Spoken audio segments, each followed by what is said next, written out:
What's up, Tabletop Gamers? We got Monster Hunter World, the board game, Wildspire Wastes here. So this is the second of the core sets that you can get for Monster Hunter World. This is going to get us all the characters, everything you need to play the game. I recommend getting at least one of the two core sets if you're going to get into this. It is a fantastic game, plays really well, feels fantastic. Look at all of that stuff that we are getting in this massive box here. Got all the models, board, all the tokens. It's a lot, but it's a pretty sweet game, so let's crack this box and check it out. It is episode 2 of this Monster Hunter World series. If you missed the first one, don't forget to check out that. It goes over the Ancient Forest core box, which is the first set. This one's going to be a little bit more expedited as we just look at what is coming with this in comparison to that. So let's crack that open and check it out. So got our art thing showing Diabolos right there in its roar. This is going to give us how to organize our tray, and we'll use that to set up the tray. We got our monsters, so there is the 2 wings of the Diabolos. Here, that monster is looking absolutely devastating. Check that guy out. He looks fantastic. Huge tail on there, and then the big ol' wings. Alright, so big ol' wings in his devastating smash pose. This guy has done so much damage to me in the video game version that this is giving me a bit of PTSD just checking him out. But he looks awesome. I love it. Looking sweet. I kind of wish his tail came off so that when you cut the tail off in the game, it actually came off. But it doesn't. Still looking pretty cool. That's the Diabolos. Next up, we got the Baroth. The head smashing mud lizard.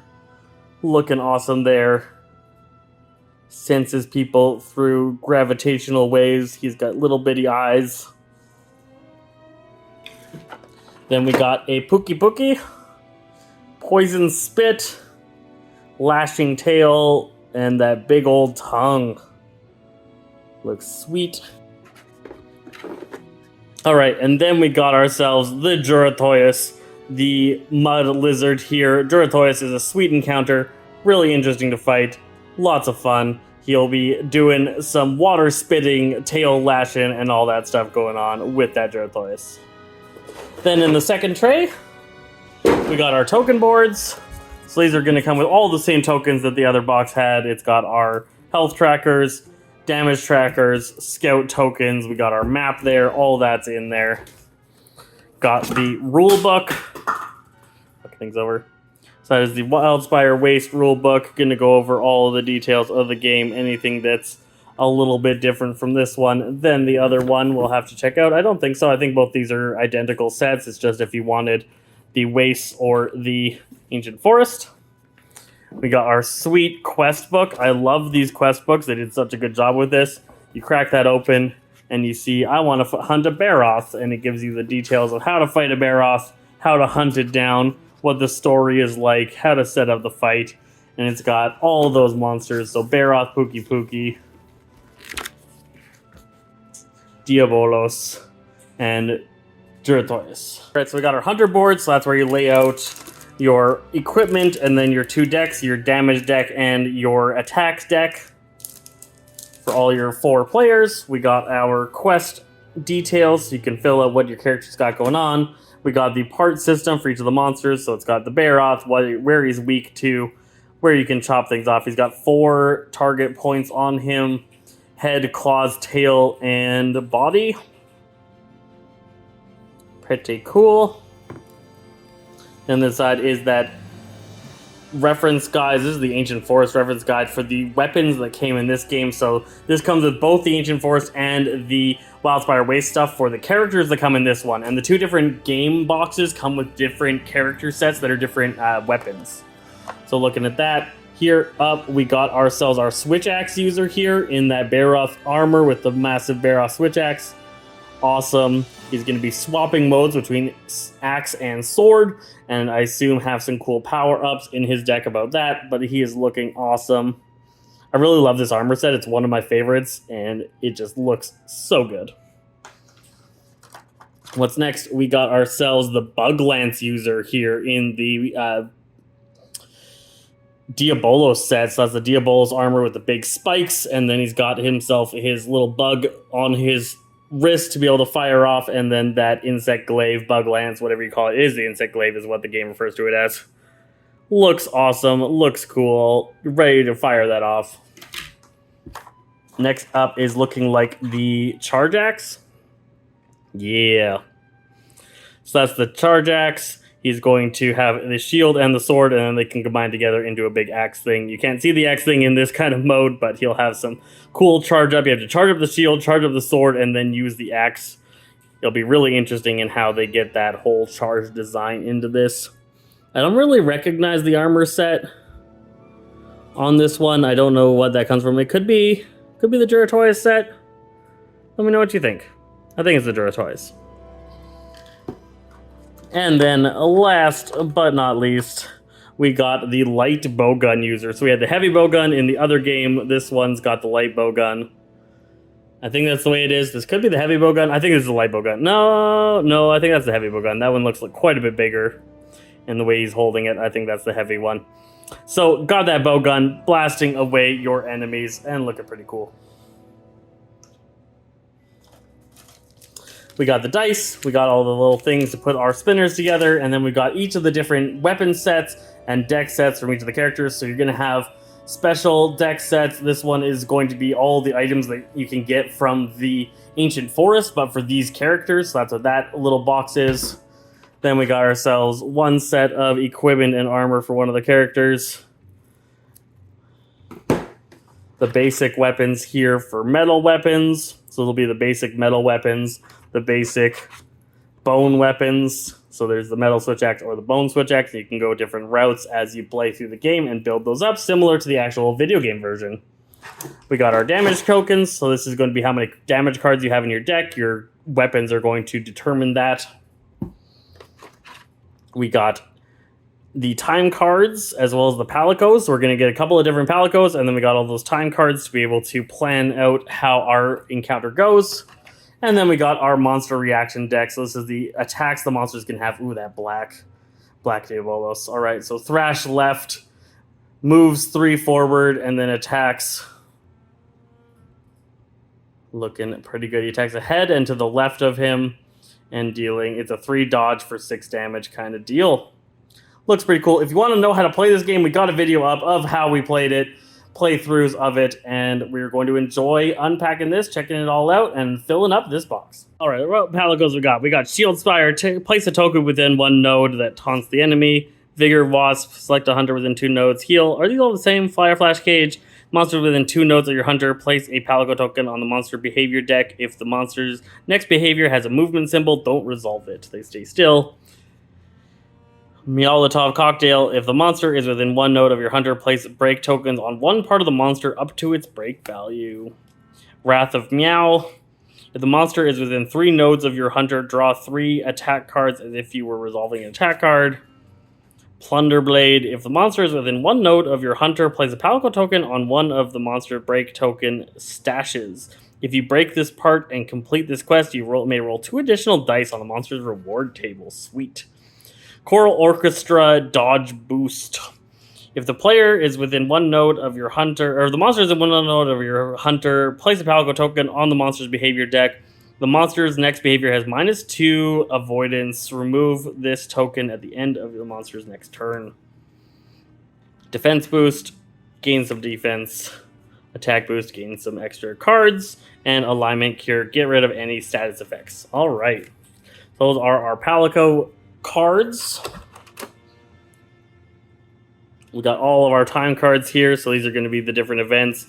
Tactical Ship, flip your hunter token, discard 1 attack card, all the normal stuff. Then up to 2 hunters may move up to 1 node each. So these are all going to have 1 special effect. Standard stuff at the top, all of them will say the same thing at the top, and then they'll do something different. All players pass their hunter tokens on the threat shift. Brief respite, stuff like that. You really got to shuffle this up. There's lots of the same ones, lots of keep huntings, for example. So you got to star shuffle this and set it up for your first game. So these are all the monster behaviors, starting with the Bear Off, then going to the Pookie, the Duratoyus, Bear Off, no, Diabolos, Bear Off, Pookie, Duratoyus, Diabolos, and Black Diabolos. So those are all the behaviors that those monsters have and how they're going to act when you fight them. And they should feel exactly like they feel in the game. All right, we got those equipments for the monsters from the other game. So if you use these weapons in the Ancient Forest, these are the equipment that you can build from that. So this is just themed weapons based off of the other monsters that you can fight. So Jagresses, Tobikadachis, all those kinds of fun things. Thunder Strikes, Thunder Ammo, Burning Slash. Lots of cool moves and whatnot that you can get from upgrading those weapons in all sorts of different ways. Those go on top of the behaviors. It's a slightly smaller deck that fits on that smaller stack. Next set up is those metal weapons, switch axe, and then the gunner sets, their attacks, insect glaive, and charge blade. That's the charge blade versus the switch axe. Kind of similar symbols, but you get used to it.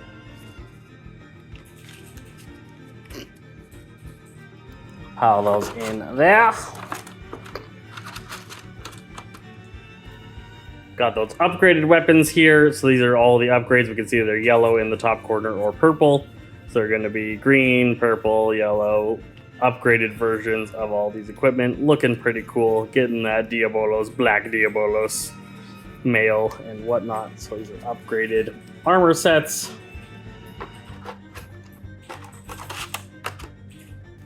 And then if we go down the bone path instead of the metal path, so what's going on here? So we got some extra stuff, guns, insect glaives, switch axes, charge blades, all those kind of fun things. So you get different upgrades depending on what things that you build. Remove 3 return stroke, replace 3 powdered stroke, turn stroke, powder stroke. So depending on what weapons you get, you change up your deck a bit, and that changes how you can play. Adding some cool variety to the game as you play through it and kill more monsters. Got those dice. Pop those in the dice slot.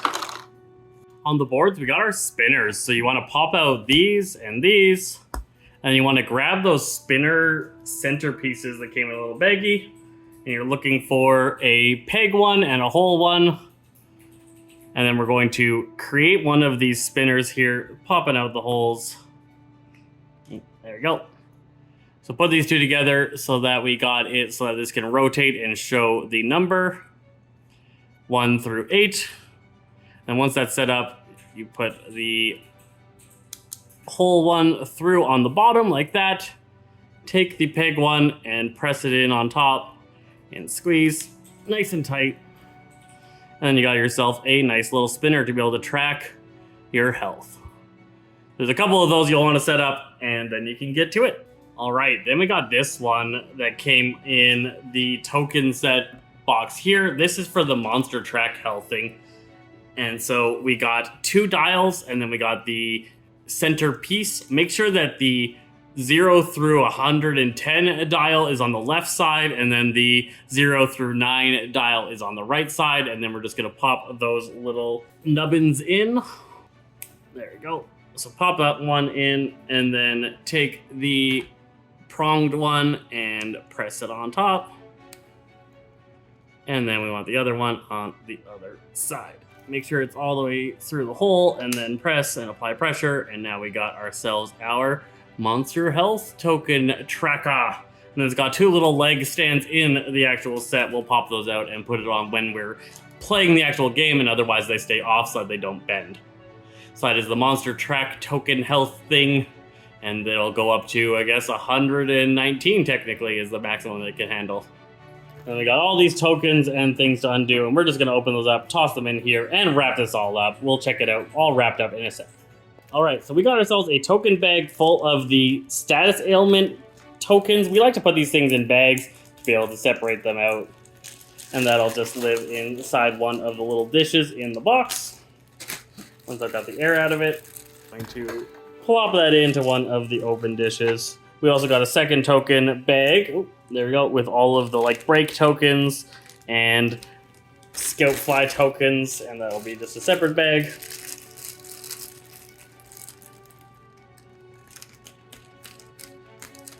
That'll also just live in there.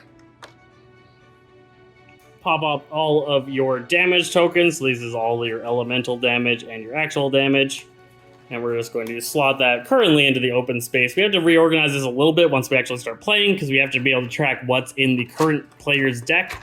I like to use these two as one, like 2 players in this deck, 2 players in this deck, all of their damage decks, as well as what attack cards and equipment they currently have. And I track them that way, and then I use the rest of the trays for everything else in there. It makes it really easy to pop it back open and set up for play. Get your player boards, all 4 of them, stack them in there. They go nice and tight. We got our books. Books go in next, and they line up along those sections. I missed the character sheets, they go underneath. Then we got the board. And then the monster tray goes on top of that. So slide on down your monster tray holder thing, and then you need to specifically put down the monsters in their orders. So first up, I believe, is the Jurathoyus right there. Then the Pookie Pookie, because its wings go over top of the Jurathoyus' head. Then we get our Baroth. His head goes over here, tail over top of the Jurathoyus. Pop the wings off of the Baroth. I wouldn't really recommend gluing the wings on unless you have a spot to like display it. We got, some shelves over there full of Transformers. We might end up having to have a shelf full of Monster Hunter monsters once we end up getting the next one, because I think Iceborne is coming later this year. On top of that, this tray goes. It's got a very specific way that it fits into here. You gotta line up this and that. I think it lines up this way, actually. Nope, it was the other way. Something's not quite right here. There. And then the wings each go in their specific wing tray. Stub that way. There we go. Stub that way. Awesome. So that is the full game all ready to go. You take your organizer tray, which will give you the advice of what I just showed you of how to organize that full tray. Slap it on down. And we got ourselves Monster Hunter World, the Wildspire Wastes. Ready to go, and we are going to have some fun games of this in a little bit. Catch us for those, and we'll catch you guys next time.